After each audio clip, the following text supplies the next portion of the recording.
Hi, can I ask you a few questions, sir? Yes, hello. So what is an IEM? IEMs are earbuds that usually have silicone ear tips and go into the ear canal. Because of this, they have a better bass response and block out more external noise when compared to earbuds that's rest on the concha or the concha. I don't know how you say that. They're better, in my personal opinion.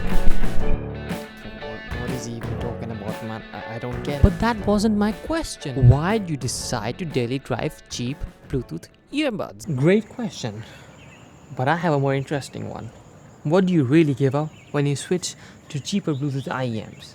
Three things: audio fidelity, simplicity, and the fact that you can just pick up IEMs and go anywhere without needing to worry about the battery running out. I have the LifePods LB1, and that's what I'm going to be talking about, but this applies mostly to every other cheap, mass-produced Chinese Bluetooth true wireless IEM on the market.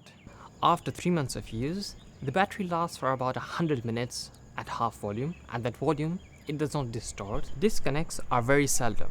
They're light, fit my ears very well, very comfortable to wear, and they don't fall out of my ears. It uses the SBC codec, which isn't as bad as I thought, because YouTube mainly has a way of dealing with the audio lag that is inherent to the SBC codec. But that's because I only care about the lag in YouTube. But in movies, the lag is noticeable, but not very bad. Play pause functions work pretty well, but the rest don't, and frankly I don't care. These are pretty good for me, especially at the gym and while I'm doing dishes, because frankly wired headphones get in the way. But they aren't perfect.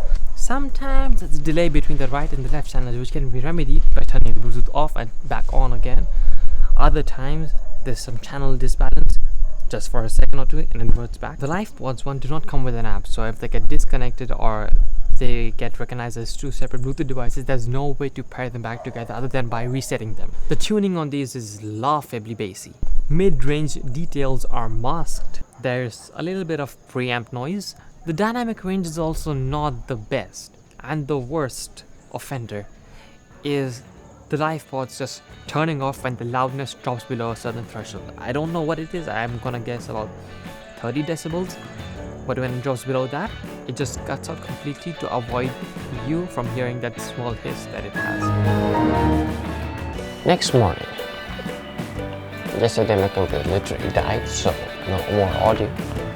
I'm gonna record in this room instead of going upstairs and hauling up everything upstairs. So yeah, just gonna set up and record.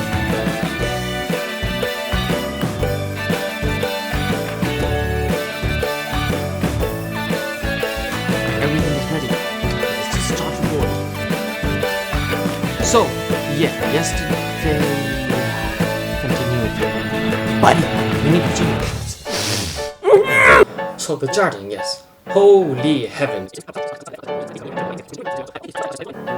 I forgot to record. Okay, so where were we? The charging.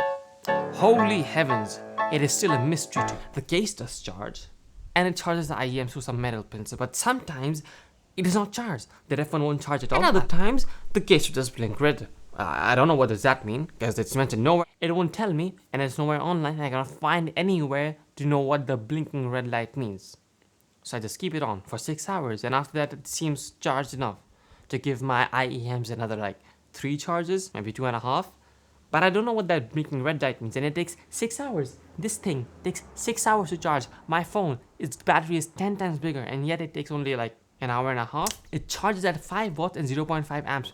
Conclusion time, I guess. If your main goal is to get information via audio and you don't particularly care about the audio quality, then these are good. If you're like me and do care about the hi-fi sound but don't always want the hi-fi, like when watching a YouTube video or just working out at the gym, carrying around both regular wired IEMs and these is the best option for you. Versatility of both cannot be denied, and they don't take much space in your bag or in your pocket. So yeah, there we go.